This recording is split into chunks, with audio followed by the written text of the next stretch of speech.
Welcome to a financial planning podcast with a down-to-earth vibe. Sasquatch listens while sunbathing poolside in Tahoe. This is Through the Pines. On this episode, we'll chat current market conditions. And so what is the overall current economy looking like right now? The inflation update, Fed rates, how does higher interest rates eventually lead to a recession? Does it? Will we see one? We will answer that, along with some of these questions on this episode of Through the Pines. Introducing Forbes' best in-state wealth management teams for Utah, Baxter and Associates. Rex.m.baxter is in Banning One here, along with Brandon. Hey, Brandon, I heard you have a sailboat. Do you ever get on that much? I do. Okay, very good. Advisor Hub, fastest growing advisors to watch under $1 billion. Rex, what are you going to say? I wasn't going to say. I just like the way you say $1 billion. Yeah, $1 billion. And receivers of the Ameriprise Client Experience Award. That was rigged. I'm telling you. I have no idea. We worked hard for that. I bet. No, I'm sure. Our financial wizards, Rex and Brandon here in studio, which is great. I love when they're here in the trailer with us on this episode of Through the Pines. You can find them at planwithbaxter.com, planwithbaxter.com. Brandon Smith, Rex.m.baxter. Okay, like our Facebook page, follow our Instagram at Pines_podcast, subscribe to our YouTube channel, Through the Pines Podcast. Let's dive into the quarterly market update. This is, are we in a recession? Are we not in a recession? This is the longest build up to a recession I've ever heard of in my life. Yeah. Brandon, what's it looking like so far? Yeah, in fact, you echo, I was listening to an economist that said, if this ends up being a recession, this will be the most widely anticipated forecasted recession of all time. Yeah, of all time. Usually they kind of sneak up on us. But yeah, we want to do this podcast and review kind of high level where we're at. How do we get to where we're at today? And then look at a handful of different economists' opinions. And, it's always fun because there's always a range of optimistic, pessimistic. And so sometimes it's fun to hear their opinions and discuss them. So before you jump in, let me just note that if you're listening to this and this is being recorded in the middle of July 2023. So we're looking back on the past 6 months to 2 years. Yeah. Right? Yep. Yeah. Exactly. Yeah. So no surprise to anybody, right? COVID hit. We printed an incredible amount of money, which also led to a lot of inflation, right? We all knew that would cause inflation. It came a lot faster than most people thought. So what did the Federal Reserve do? They started tightening interest rates. They raised interest rates higher. And it's funny, right? Because you say, well, do interest rates directly correspond with inflation? And the answer is no, right? We brought interest rates down to zero for a decade and had very, very minimal inflation. So there's not really a direct correlation.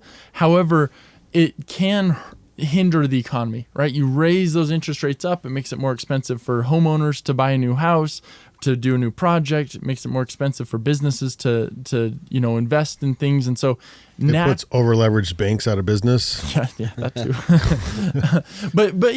but even in banks and insurance companies, things like that, it slows them down. Mm-hmm. and that slowdown, when you slow down a business, when you slow down consumers, that can slow down the inflation rate. Because inflation is essentially too many people trying to buy too few goods, right? And so if you limit the ability for the buyers to go out and buy those goods, then technically, hopefully, the cost of those goods comes down with competition. Quick question, just you guys, since I have you both here in the trailer, is having a Fed control interest rates good or bad do you guys believe that this is the way the system should work, or do you think that the economy should just sort of play itself out? The Fed shouldn't necessarily exist, and whatever happens? Well, I think that's an interesting question, and it's one that gets asked a lot, especially when we're in interest rate hiking or tightening cycles. Yeah. Right? As everybody's saying, should we really have a Fed? And the problem is that I'm not sure what the next best alternative is, right? If you don't have a Fed, and we didn't have a Fed to kind of bring inflation into control, how rampant would inflation get at this point to take the money out of the money supply? And it would have to get pretty hefty. I mean, even 9%, where it peaked at 9.1, that's pretty high inflation for year over year, cost of goods. So until somebody comes up with a better system, even though it's a flawed system, I think it's the best system that we have still today. Sounds good. The argument would be the gold standard, right? That's what the number one argument. Hey, let's get one fixed thing. That way the Fed can't print money and we don't see inflation like that. The problem, though, is you can't control money supply. And that's significant. And I think it's underlooked. When we had baby boomers coming out and they were all trying to buy homes, they all needed capital to get their lives rolling. And we had the Fed trying to kind of hold us to more of a gold standard-esque, policy. It wasn't the gold standard, but it was similar, being really tight like that. And if you don't expand that money supply, then people can't go out and pursue their dreams, and cost of capital goes way up. And ultimately, I did a paper on this in college. The oftentimes the answer isn't the bad guy isn't the policy. The bad guy is violent change, right? When we have volatility, that's what really disrupts markets. And having a Fed being able to adjust and play with interest rates and play with money supply, if they're doing it to keep things kind of even keel, that can be beneficial. But it's a double-edged sword. They can also do crazy stuff like print an incredible amount of money all at once and cause some headaches. So I don't know. I agree with Rex. I think it is. I personally think it's probably a decent system with flaws. I don't know what else to do, though, other than just be a little bit more moderate with our policy within the Fed. And they are still raising rates in July 2023. Like, what do you think they're going to do the rest of the year? Like, what are we looking like here? So the debate rages on. Yeah. Right? Yeah. And so, we've seen a lot of opinions on they're paused and done to they're paused and one more, two more. And I've even seen opinions that say, oh no, we have a long ways to go. So, I've seen everything across the board. Our team's opinion, our thought is that we probably have one or two more rate hikes still to go until we're done with this cycle, is our opinion, which is kind of middle of the road, probably as far as opinions are concerned. But so with that said, good thought. How or why would that affect your financial planning? Well, it affects your financial planning in a lot of different ways, because if all of a sudden, for the last decade or longer, you haven't been able to earn very much money on really conservative assets. And so on your cash, on your money markets, on your CDs, on your bonds, the interest rates have been extremely low. And so your overall rate of return for your portfolio has been muted because of part of your portfolio being more conservative and having a low rate of return. And now that we're experiencing higher interest rates and higher rates of return, or future projected rates of return on money markets and CDs and bonds, then that will help that part of the portfolio to combat part of the inflation hit that we've taken over the last couple of years. And so that part's been a net positive. So I've heard you mention that you can't predict bottoms before, and I've heard people argue, well, why would you be in the market right now and you can basically get a guaranteed 5% return on your money instead of dealing with volatility? So what's your argument or stance on that? Well, do you want to take that, Brandon? You jumped right in. I love that one. Yeah. Go ahead, Brandon. It's a tempting proposition, right? Especially where some bond portfolio, I mean, we can get a 4 to 6% rate of return, and get some duration, meaning lock in those rates for longer on that. But I think you go back and you look at historical market returns and assuming that, the S&P 500 will do 8-10% on average, that's significant. 1% makes a big difference, right? And to make a change between 5 to 8%, that's significant. And so, if we've got money that we don't need for 10, 15, 20 years, do you want to lock that in at 5%, or should we put it in the market where we, historically speaking, can hit 8 or 10%? And I think that answer, it makes a meaningful difference on a financial plan to have that much asset growing that much more efficiently. Yeah, it all depends on who you are, of course, and where you're at in your right. And we're not all saying all one way or all the other. In fact, you should probably have a blend, right? But to completely neglect one of the best performing asset classes would probably be a mistake. Not only that, but lots of times people will ask that question, and so they may say, hey, look, I'm going to go and put it in a money market or put it in a CD or whatever the case may be. And when rates roll over, when rates start to go back down, then that puts you in a little bit of a dilemma, right? Because now all of a sudden you've got liquid money paying you lower than what you were doing before, when you could have locked it up for a longer period of time, or we could be experiencing better rates of return in overall, riskier assets. And again, those are riskier assets, so there's different characteristics there. But it is a challenging time, and it's interesting. It reminds me a little bit of the 80s, to where you had CD rates around 12% back in the 80s, and mortgages up around 18 or 19%. Matter of fact, I even remember seeing some treasuries at 14 or 15% on some treasury bonds from back in the 80s. And yet everybody wanted their money in the savings account, because the savings account was paying 10% in liquid. And then all of a sudden, when rates rolled over, that 10% on the savings account goes down to 2%, and they could have had that money locked up for 20 years at 14%, right? And so that gets to be a little bit tricky. And I think that when you get into higher rate situations, and this isn't even higher rate yet. I mean, it feels high because we're coming from zero for so long, or so low, but we're really not in an extreme high rate situation. This is almost just kind of average rates at this point in time. But it's easy to kind of get punch drunk, if you will, a little bit on short-term rates and get really short-sighted, and then that kind of comes back to haunt you down the road. And when you say locked up, I mean, it's locked up only in a good way, right? Right. We lock in at 14%, but if you want to sell it, if rates come down, we can sell it, and usually sell it for a premium. And so you can sell it at any time. It's just being able to lock in those higher rates, and it can, really be beneficial. No, it's good. So, It's good Brandon, I took you off track a little bit. No, that's all right. We were talking about the Fed rates and where we're going. Yeah, so the Fed starts fighting inflation with higher interest rates, and those higher interest rates have pros and cons. The benefits, obviously, as we've talked about, it's nice for retirees to see some income. It kind of normalizes money, right? Money should be worth something. But the downside is that it makes it more difficult oftentimes for businesses to operate.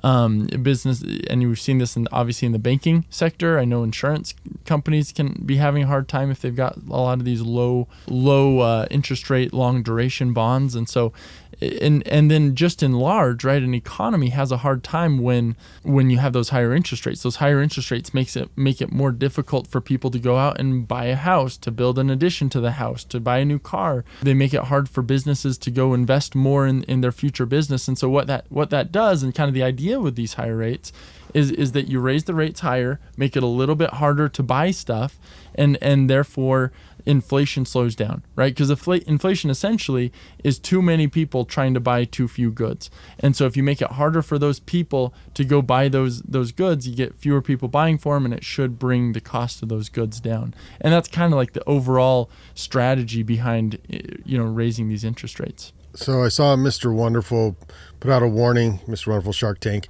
put out a warning that he's nervous about a cash crunch for small businesses not being able to get lending and not being able to grow. And I think, Brandon, what you're saying is that, but maybe that needs to happen so that interest rates come down, or Absolutely. It's by design. Yeah. I mean, the Fed is intentionally trying to slow down the economy. It feels good to grow fast, but there is such a thing as too fast. And so, there's the give and the take, right? Housing is a perfect example. The Fed could solve that overnight if they wanted to. They could bring the rates down. They could buy, mortgage-backed security. I mean, they can adjust those rates, not exactly, but they can, large scale move them around, but they don't. And why don't they? Well, because they're trying to cool this inflation down. Even though we have a housing issue in the United States, we have way too few housing units and not enough houses being built. It's kind of, which one are we more afraid of, having too few houses or too high of inflation? And they've chosen inflation to fight that. And so here we are, right? And we're in this dilemma of, hey, is this too much tightening or raising rates too much, or is this all going to work out, fight the inflation like we need, and life will go on. And so those are kind of the opinions that we're going to read today. And so the first one actually is by Brian Westbury. He's the chief economist at First Trust. Really smart guy, has been very optimistic for a while, but recently has gotten fairly pessimistic. And so here, let me just... I think right before you read that, I think an interesting statement on that, right? Because he has been really kind of optimistic or bullish, as we say, about the economy for quite a while. And now to hear him be bearish is kind of interesting, because most economists Even though they claim to be kind of agnostic on kind of a bullish or bearish or an optimistic or pessimistic viewpoint, most of them have a strong bias towards one side or the other. And so lots of times they'll kind of be nicknamed, oh, he's a perma-bull or he's a perma-bear, and he's always bullish or he's always bearish or he's always optimistic or always pessimistic.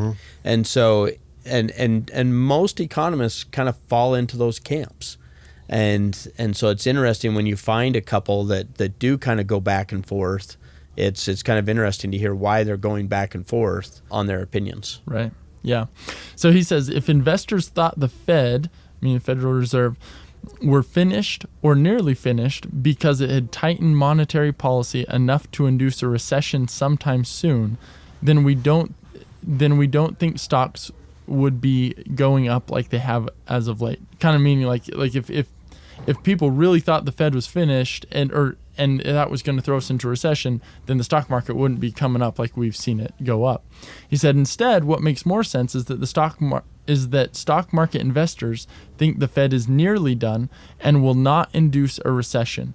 That it has somehow positioned monetary policy to be tight enough to bring inflation back down to its 2% target, but not so tight that we have a recession, right? So basically saying, hey, based on what the stock market's doing, it kind of feels like people in general feel like the Fed has actually done their job this time, right? That they've actually raised rates high enough to fight inflation, but not too high to throw us into a recession. He says, we hope they're right about this. Wouldn't it be great? Unfortunately, we still have strong doubts and think the U.S. is headed for a recession. If monetary policy is tight enough to fix inflation, it's going to hurt economic output as well. And that's essentially just their model, right? Their model, because all economists kind of have models they use, and they're just saying, hey, look, if we really are going to tighten it tight enough down to get down to this 2% target, there's no way we don't go into a recession. Yeah, it's an interesting, thesis and opinion, and again, he is an extremely bright guy, and it is interesting to hear him kind of correlate recent market activity, because the market has had a very strong first half of this year, a recovery of sorts, if you will, from kind of an October or September low of last year, and it's been extremely optimistic, and yet most people wouldn't be that optimistic if they felt like we were going into a recession. And to drive those prices up that hard and that fast again. And so it is an interesting viewpoint to hear that. Right. And let me read this next little bit, because I think this is where he explains. He says, regardless, the Fed remains far from declaring victory over inflation. And he gives kind of some stats on that. He said, to put this in perspective, let's guess that the Fed would like to see PCE inflation, which is just another measure, one of the measures the Fed watches. Let's guess that the Fed would like to see PCE inflation at or near 2% within 18 months, which would be late 2024. Looking back at the past 60 years, the only time the PCE inflation rate has dropped that much has been during or right after recessions. Maybe this time is different, but we remain skeptical.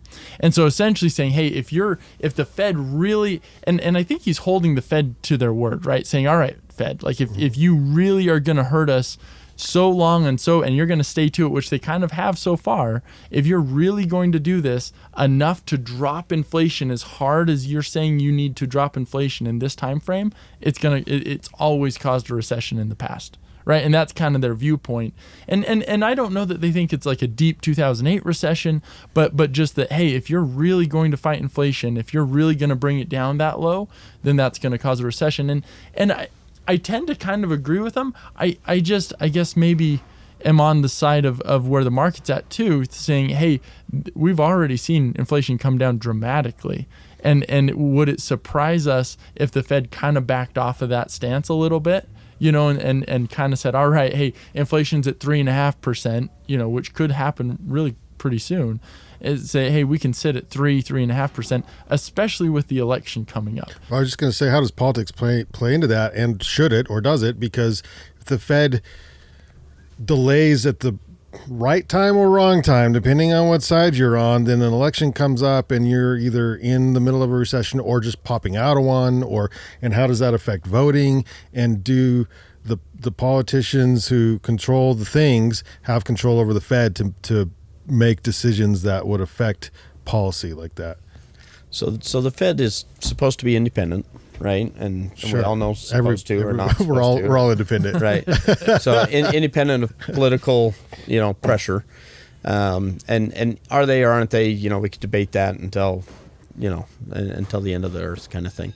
So who knows on that piece? I do know that typically on an election year, that most of the time the politicians want to go into an election year in a fairly strong economy because they want to get reelected, and it's hard to get reelected on either side of the aisle if we're in a bad economy. Sure. And so, I think... And I guess if it's going down, you could say, but I'm here to fix it, Yeah, but they were there to cause it. Right. Yeah. So that's a tough argument. Yeah. Right. That I think kind of falls a little bit on deaf ears. Sure.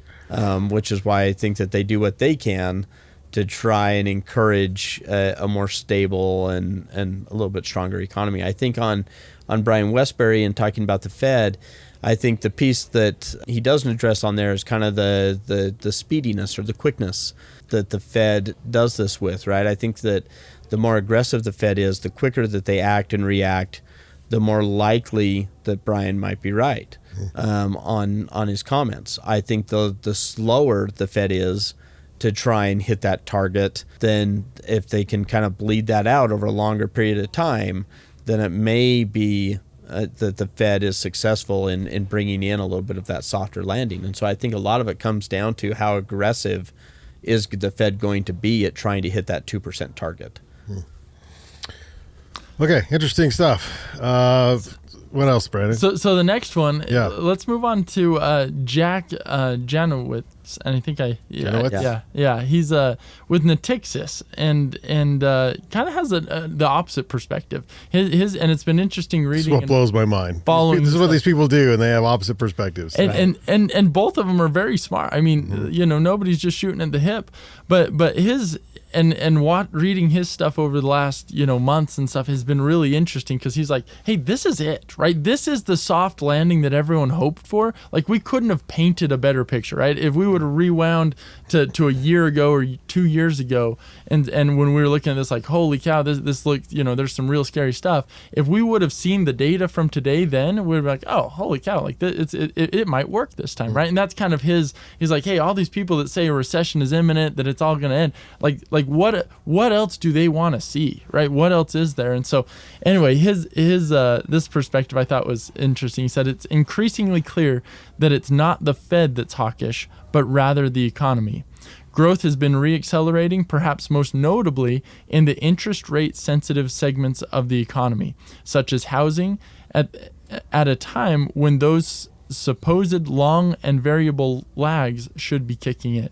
Right? So, like, has housing just completely collapsed and fallen? You would have thought so, right? You raise mortgage rates from 3 to 7, right? Overnight, you'd think that housing would completely collapse. That's what, Econ 101 would tell you. It hasn't. And why hasn't it? Well, he goes on kind of, there's some other things going on here that beyond just interest rates and housing values. He said, instead, those lags appear to have been very short and are now waning in impact. And don't forget about all those headwinds to growth in 2022 that have flipped to tailwinds in 2023, which we've seen, right? I mean, all of a sudden, we're seeing those adjustments. Fiscal spending, inventory restocking, rising real incomes, etc. It's not that the dots moved higher because the Fed is being hawkish. They moved higher because the economy is holding up better than anticipated. The labor market is strong, but normalizing, and core inflation has been a bit stickier than expected in 2023. All very valid points, right? That essentially, these are the arguments that, hey, this is going to be able to kind of pull out and normalize, and if the Fed stopped raising rates today, does inflation take off? I don't know that any of us can really answer that, right? Because it's so hard to predict. And that's where it just kind of comes down to, all right, how much of the effect of this printing and spending have we already felt, and how much is to come? And that's something that Brian Westbury kind of talks about too, is, hey, we still haven't felt the full effects of all this printing, more's to come, whereas other people are saying, hey, we really have felt quite a bit of it, we're starting to see it wear off. where's the new negative going to come from? I do find it kind of interesting, and we'll get into this later in the podcast, but I find it kind of interesting that you have these economists of these different asset management firms that have opinions, right? And so you've got, Brian Westbury that's a little bit on the bearish side, a little bit on the pessimistic side. You've got Janowicz that's a little bit on the positive side, the bullish side. And yet when you look at the overall asset allocation that they're projecting for like a moderate investor, right? Let's say, for example, a moderate investor may normally have 60% exposed to the equity markets and 40% exposed to the bond or the fixed income or more conservative assets. And so when you get a bearish case like that, all of a sudden those asset management firms, they've got this big bearish case. Watch out, the sky's going to fall. And the portfolio goes from 60% in the equities to maybe 56%, right? I mean, they're like, oh yeah, this is our bearish portfolio. And then you get somebody else on the bullish side that says, oh no, the sun's going to rise in the morning. It's a new day. We're going on. And so that 60-40 portfolio, instead of 60% equities, let's go to 62 or 63, right? And so it's just kind of interesting. Really? They only changed that little? Yeah. Absolutely. Well, that was my question, is because so this information that you get, I don't know, daily, weekly, whatever, what do you do? What do you do with that information, and how does it affect portfolios and what you tell your clients? Yeah, so I think that's a good question, and I want to address that in a little bit more depth after we go through a couple more of these opinions. And so I'm going to have you table that question for just a minute, and we'll come back to it. Okay. Perfect. So let's move on. This one's from Ameriprise, and Russell Price. I mean, he's our chief economist. He's received several awards. I mean, his last one was what was it? Most consistent, greatest economist ever. Pretty close. Economic guru. Yeah. No, I think it was that he was most consistent for like 7 years, some number of years running in the U.S. and like number 3 in the world or something like that for consistency. Yeah, he's been on fire, and it's actual. What has it actually come to fruition? What you're saying. So anyway, he said we continue to recommend a slight overweight to fixed income and cash investments, but believe opportunities are forming across the stock market for longer term investors. And so just like Rex was saying, right, a slight overweight to some of these safer things, because there is that scare of a recession. But then that second part, I think, is really key. But we believe opportunities are forming across the stock market for longer term investors. And what does that mean? Well, longer term investors, it basically is saying, hey, this looks like this is probably a pretty decent time to buy if your time frame is like 10 years or 15 years, and you look back 10 years ago and you look at our where we're at today's probably one of those days that you wish you would have just bought, right? Now, is it at the bottom? Is that a peak and it's going to come down? It's hard to say, but when you put it in true perspective, we've got quite a bit, things look good, and this is kind of an opportunity to buy. If you're a short-term investor, there's still quite a bit of variability out there, and that's why they're saying, hey, we're probably maybe leaning just a little bit to cash and fixed income still. Brandon, is there any consideration in reports that you're seeing about new markets? In other words, when the internet came out, that changed the world. AI is the new thing, and I hear this is going to be something that we live with in the future, to where it can change a lot, and so much so that it could be an enormous run up in markets. It could. We don't know.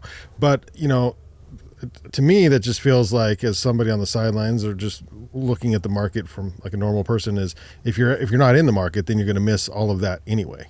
So just really quick before you handle that, my personal belief is that stock prices follow earnings, right? The more a company makes, the more a company is worth over time. In between is excitement and fear that drives all the volatility in between that kind of earnings trend line over time.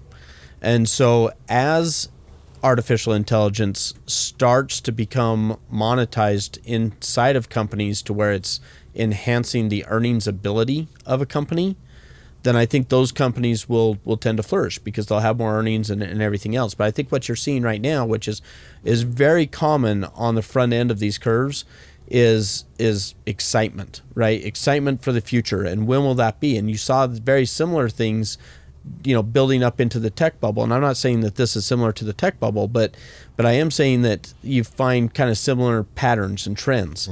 But in the late 90s, anything with a .com after its name just about skyrocketed. Sure. Right? And if you go back into, the 1910s and 20s with car companies, right? That you had 600 car companies across the country, and we ended up with, 3. And so I think that you're going to find similar patterns in general to where certain companies that can monetize that and turn that into earnings, absolutely, they should do really, really well. And from a big picture standpoint. In the meantime, between now and when that gets monetized, you're going to have a lot of excitement and fear and a lot of volatility and guessing, because nobody can predict that future. Nobody knows which companies those are going to be. And anybody that tells you that they can predict the future, you might want to question a little bit deeper. You said earlier that there's some economists who are lean bear, some lean bull, even though they're not supposed to. My thoughts, and this is why I personally brought up the AI situation, is like, if I'm a pessimist and I think bad things are going to happen, well, am I ever going to be rich? Because I'm always going to be scared, and I'm going to be in these super conservative investments or something forever. However, if you're sort of more optimistic but cautiously optimistic, and you see new technology come online like AI, me personally, this is just me speaking, I think there's going to be an enormous boom here soon. I don't know when, but over the next 10, 20 years. And so if you have that much timeline, why would you be sitting out? Well, I think you can make wise investments on either side, right? I think that there are more conservative, traditional kinds of companies and investments that will produce very strong returns over time, right? And so if you're in the camp of I'm bearish, I think AI is going to lead us into terrible atrocities, then those people typically are investing in more traditional. We're going to nuke ourselves. right. So yeah, let's not do that. It's not funny. Let's choose the other path. Okay. So I think there's other investments to be in that will still do just fine for you. I think if you're in the camp of, yes, AI is going to be an enormous disruptor and revolutionize a lot of industries and be extremely profitable, I think that's a very volatile road to go down, because you're going to experience some extreme volatility. But I think, again, that over time you're going to get some great returns as well. And so I think that at the end of the day, the point is that you need to be well diversified. And if you're in the camp where you're comfortable with some of that extreme volatility, that's okay. There's nothing wrong with that. Just make sure that it's congruent with the rest of your portfolio, that the rest of your portfolio is structured so that if you're either wrong or you need access to funds for certain goals, that you're not going to get caught to where that part of your portfolio is down and you have nowhere to access money without taking enormous losses. Got you. Brandon? I think we often don't recognize what we don't know. And that's, you look at the tech bubble, which I think is the perfect example. There was such an overexuberance of excitement around websites, and these websites, all you had to have was a .com at the end and a couple clicks, and your stock took off. And the irony of it is, in hindsight, we can look back and be like, holy cow, you need more than a website, to make profits. But man, did we have any idea how beneficial websites and online collaboration and e-signature and all of the benefits, Amazon, the list goes on and on at how beneficial the internet and websites have been to our productivity as a nation. I don't think anybody had any idea just how beneficial that would be, but they put all their exuberance in the wrong place, right? They put it all in just like a company with a website, whereas the website was going to be the beneficial. But what really was beneficial? It was companies using the technology to better their offering. And I think AI will likely be very similar. It's not necessarily just the technology of AI, but the implementation of that AI. And I think we have yet to really understand how that's going to benefit us. I think it will be there, And I think that's where you get some of this excitement, right? People saying, I'm going to throw more money in the stock market because holy cow, profits are coming. But when, is it in 2 years? Is it in 5 years? Is it in 10 years? Hard to say. My guess is it's earlier, but it's really hard to say and to what degree. Rex? I think if you're always early to these kinds of exciting, new, fresh ideas, whether it be, the tech bubble, whether it be, digital currencies, whether it be AI, whatever the newest thing is. And I think you're the first to lose money. Well, I think that you're going to experience some extreme volatility, and I think it's more difficult to pick out the specific areas that are actually going to be profitable. I think it's more challenging. And so in a way, I think you have to take a little bit more of kind of a shotgun approach on those things if you're going to consistently kind of be early to that game, if you're going to be an early adopter. Flip side, you also may make more than anyone else who's late. Or if you diversify too much, you may lose on 99 of them and make on one, right? And eke out the same return with a ton of pain and volatility. I mean, you just can't predict that. You just don't know. What did Bitcoin originally sell for? What it come out at? Or something? I think it came out at I can't remember. I thought it came out at $1, but I can't remember. Okay. It came out. Matter of fact, it traded under $1 for a long time. Okay. When people were mining it. Yeah. So I don't remember what it came out at. Yeah. Okay. I don't know, but that's my point too. There with that is like, you can wait until you feel like it's safe, quote unquote, and then miss the run up or whatever. Or you can be in early and just bounce along the bottom for a while until something happens. But the concern is, how much do you put in there? How much do you throw at it? Yeah. And how does that impact whether you retire at 60 or 65? Yeah. Right? And how does that impact if little Susie goes to college and if you're planning on helping to pay for it, or if Johnny wants to get married and buy a house or start a business and you want to help Johnny out with that, right? Yeah. And so you've got to take a step back and kind of keep those emotions and excitement in check and say, how does this really impact my goals and my life decisions as to what I'm trying to do? Because it's really easy to get so excited and make a terrible financial decision and kind of go all in, right, on something like that. And then all of a sudden you're wrong and you're left holding a bag of nothing. And so that's hard. There's this place called Las Vegas. It's fun too. Oh yeah? There. Yeah. Were you an early investor? I was, no. Well, that's interesting. So then, Rex, what do you tell your clients? Do you say, look, listen, the way you're positioned, you've got, a certain amount of money that if you want to, you can do whatever the hell you want with that much money on, because the rest is invested appropriately, then you could take that and just do whatever you want with it. I guess, like, what do you tell your So you're trying to get to the client, the best part of our thing. Let me read one more and then we'll jump back to it. We're going to table it one. Stay tuned. Yeah. So this last one, economist at InfraCap, and it's interesting to just get these perspectives from all over. And so this one I think is really interesting. InfoCap? Infra cap. It says, in 11 out of 11 post-World War II recessions, there were significant tightening of monetary policy, with 7 of the 11 recessions resulting in a yield curve inversion.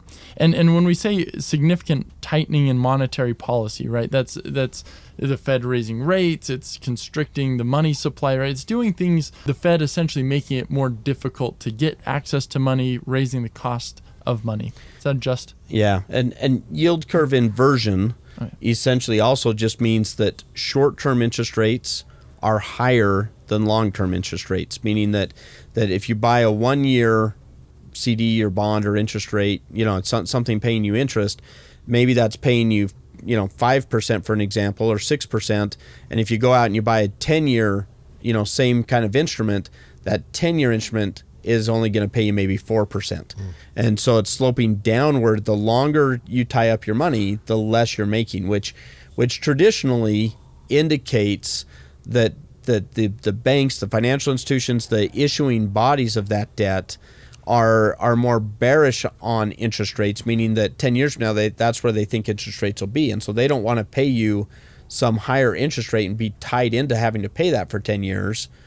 Because they think it's going to be less than that, and they think that they can do that lower. And so that's why when we get into an inverted or short-term rates higher than long-term rates, that's also a signal as far as what the anticipation is. And that's a big one. People throw flags all over inverted yield curve, but I think making sure you understand what an inverted yield curve is, and it's essentially the markets and financial institutions betting the interest rates in the future will be lower than they are today. Because usually, if you're going to tie up your money for longer, you get more money for it. But in an inverted yield curve, it's just the opposite. And investors are willing to pay for that because, like, man, it's going to be longer. And we're even seeing that today with, like, CDs, where you can go out and if you get, like, an 18-month CD, its yield is better than, like, a 3 or a 4 or 5 year CD because institutions think interest rates are going to come down. Typically, what that means is they worry there's some sort of recession, so the Fed is going to bring interest rates down. And so that's kind of like the psychology behind it. But also rates are fairly high right now, so you would assume that be lower. High relative to the last 10 years. Yeah. For sure. Yeah. But anyway, so rising long-term interest rates and the tightening of monetary policy causes a significant decline in the housing market. And that's kind of what we talked about traditionally, right? When you raise those rates, it makes it hard to build houses. The average recession produces a decline in housing starts or new construction of 940,000 homes or 48%. The worst decline was during the Great Recession, so that's 2008, a 79% decline. So kind of the argument that, hey, if monetary policy gets really, really tight, that hurts the housing market because nobody can, it makes it harder to build a house, harder to afford to build a house.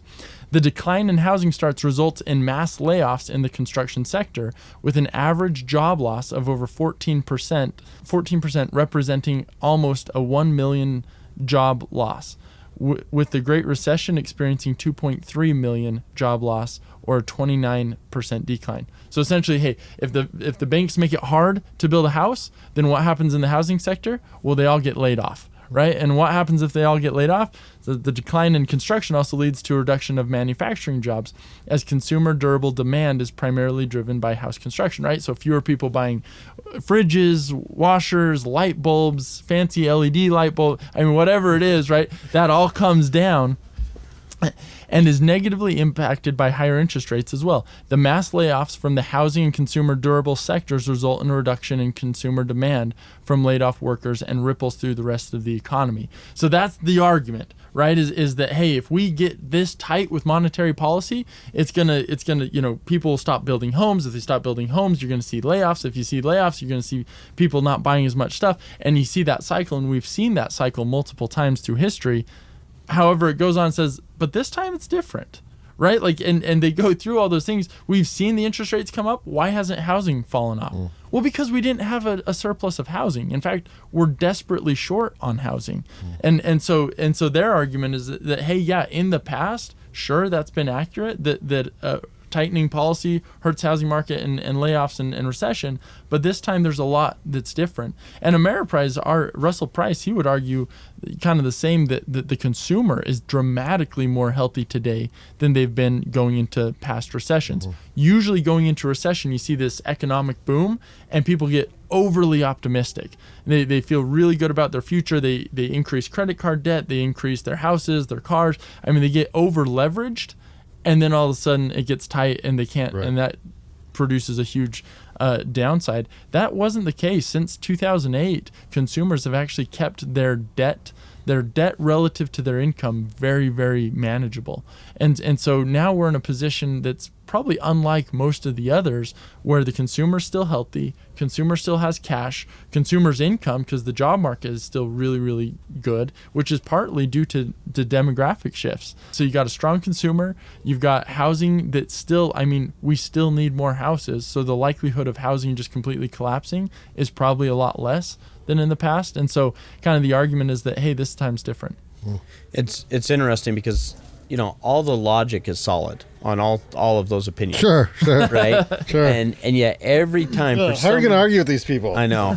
Every time I hear this time it's different, I just raise an eyebrow and I think, oh my gosh, here we go again. Because, I hear people say during the dot-com bubble, right? Oh, this time it's different because now we've got technology, we've got the internet. This time it's different. Right, with 2008 and the Great Recession. Well, it never is exactly the same. It never is exactly the same. It's always a little different. But patterns are similar. Sure. Right? And there's always it's like kissing cousins, right? I mean, there's always some neighboring, Okay. As far as that goes. And so I don't think that goes far. I don't know where I'm going with kissing cousins, but they're not brother sister. That's the point. Okay. Is they're not the same family. They're not related. Yeah, so even worse. Okay. I don't know.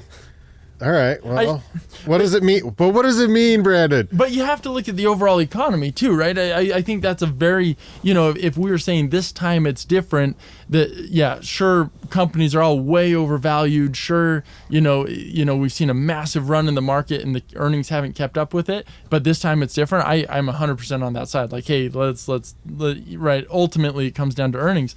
But our ratios are fairly neutral, and I think right now the main concern is the concern of the future. Where is the Fed going, and how much pain is this going to inflict? And really nobody, including the Fed, understanding how sticky inflation is going to be. And I think that is the kicker, and that's what gets us to so what do we do? But I think it's the things that we don't know. And decisions that people are making that we don't know, that hasn't come to light yet. So like the banking issues that happened earlier this year, right? Part of the core issue of the banking issue is that those banks put a lot of their capital into longer bonds, right? And that's at the core of it, that's part of what happened. And so they had a bunch of this money that they needed to keep as reserves tied into longer bonds.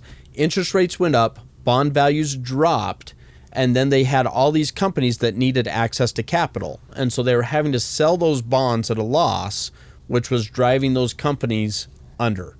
And that's where the Fed and the FDIC had to come and step in and kind of save those banks. Who would have guessed 3 years ago that these bank presidents and bank managers are putting all of this reserve money when interest rates are close to zero into long bonds, knowing probably in the back of their head that at some point over the next 3, 5, 7 years, interest rates are going to go up and those bonds are going to drop in value. I'm not sure.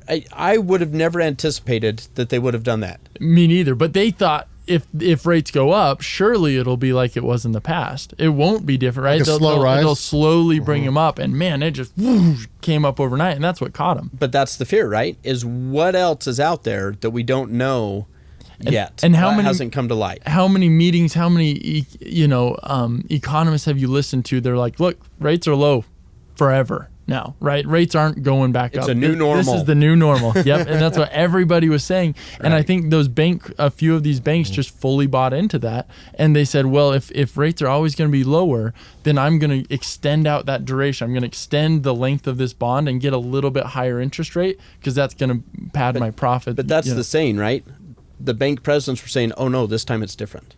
Right. Yep. Right. No, you're right. That just ties it right back around. This time it's different. Therefore, I can do long-dated bonds and be safe. And that's why we're having an issue both in the banking sector and the insurance sector because the insurance companies have done very similar things, and so they're having to raise your insurance rates on your home and auto and everything else because they're getting into that same similar capital crunch, and so that's the same issue. And so if everybody starts saying, "Oh, this time it's different," and people start making financial decisions based on this time it's different, then what kind of problems is that going to present us with a year or 2 or 3 from now? Right. Which gets us into a perfect segue to answering Brandon's question. It's about damn time. Long awaited, highly anticipated. So what does this do for your investment portfolio, right? All these opinions, all these ideas, that all have some solid ground. So what, right? What do you do? And we've got clients that we get into these fun conversations where we're going down every which way and ultimately wrap it into,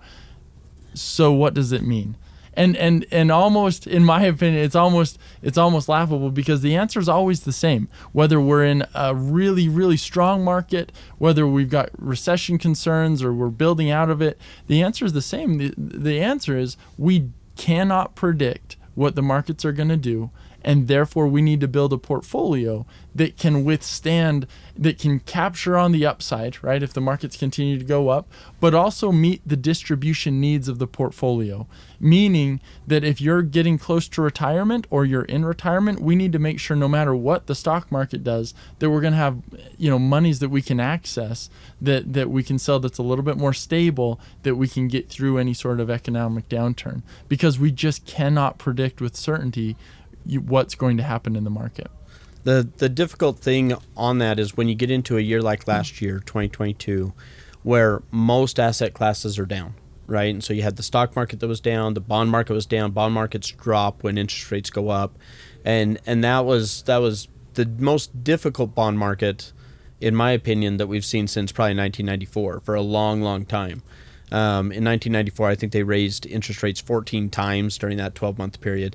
It was an enormous interest rate tightening cycle during that time period. And so even with a well-built portfolio to where you're anticipating that, you still can get caught on occasions in a year like that. And so we still need to make sure that we've got the cash flows and that we're taking that money from places that's a little safer and more secure. And then it's easy to get a little overexcited during the up markets and get out of that balance. And I think that's where a lot of people that are kind of doing it on their own get into trouble, is they're not rebalancing, they're not bringing things back into alignment after big market run-ups. And I think you really need to be careful of that. Yeah. What happened in 94 or before 94? Why did they do 14, whatever? So in the early 90s, you had two things going on. You had the first Gulf War, right, in 91. And then you also had the savings and loan debacles that happened at that time, to where you're getting a bunch of bank failures. And so that caused a very loosening cycle, to where they brought interest rates down quite a bit and loosened up the economy. And then we were coming out of that again, not to the extent that we're in today, but there was a high money supply, and so they needed to tighten that up, and so they needed to kind of bring that back up to a more reasonable level to make sure that we didn't get into a high inflationary cycle, and that's what was going on back then. Okay, sounds good. Did I ask you about any more numbers for this podcast? No, but okay. I've got them. All right, sweet. So this is by Credit Karma. There's a study. 33% of Americans said they knew the net worth of one or more celebrities. Right? Have you ever played that game? I know my wife and I, we do. We're like, how much are they worth? Yeah, but so it does, like, even Wikipedia or something puts it out there, like, it's probably worth about this much money. I'm like, how in the hell would they know? Like, what do they know? It's not public information necessarily. Yeah, there's some speculating, I'm sure. They base it off of how much they made, right? Over a certain amount of years. Well, and what they did with it, right? I mean, I guess. Because ultimately net worth, and this gets into, right, how do you calculate net worth? You take all of your assets, you subtract off all your liabilities or all your debts, and whatever is left over is your net worth, right? It kind of, if you were to decide, hey, forget this, I'm going to sell everything, pay off all my debt, and just go on a, lifelong vacation, what would that number be? After you'd sold everything, paid off all your debt, what's that number? That's your net worth. $5. That's one of the most important numbers for people to know, in my opinion, because most of your major life decisions, major financial life decisions, should be made with your net worth in mind. As far as over a certain period of time, is this going to increase my net worth or decrease my net worth? Yeah, I feel like there's a lot of celebrities that don't care, because they'll just they'll be, let's say, like in their personal life, they'll just make decisions that just destroys their net worth. Yeah, I think they've got a lot of people sitting at the table, right, that they're trying to feed financially and probably otherwise also. Sure. But I think I think it's tough, because I think it's emotional decisions, and I think when their best friend comes and says, hey, I've got this great business idea, I've always wanted to do it, it's definitely going to make money, for sure, no questions, do it. I mean, FTX, he took out quite a few of them. Yeah, he took out a bunch. I think we play the same game, right? Guess your net worth. And it's interesting, because I think a lot of those pages are fairly close, because my gut feeling is that some of the people pay to get kind of what the number is from the bank and the lending institutions. And so just like the politicians leak information, my guess is other people leak information from time to time. Sure. It says, despite knowing the net worth of celebrities, more than half, about 51%, said they had no idea how to calculate their own net worth. Wow. And so if you're listening to our podcast, you know how to calculate. If you're part of the 51%, give us a call. Yeah. No, it's good. It's good to know. It's good to calculate, and it helps you. It changes the way that you make decisions oftentimes, where you put your money. So yeah. Good stuff, gentlemen. Thanks so much. Follow Through the Pines on Instagram, Through the Pines, and on YouTube, Through the Pines Podcast. I think that's a wrap. This has been Through the Pines, reminding you to use yesterday's dollars to finance tomorrow's dreams.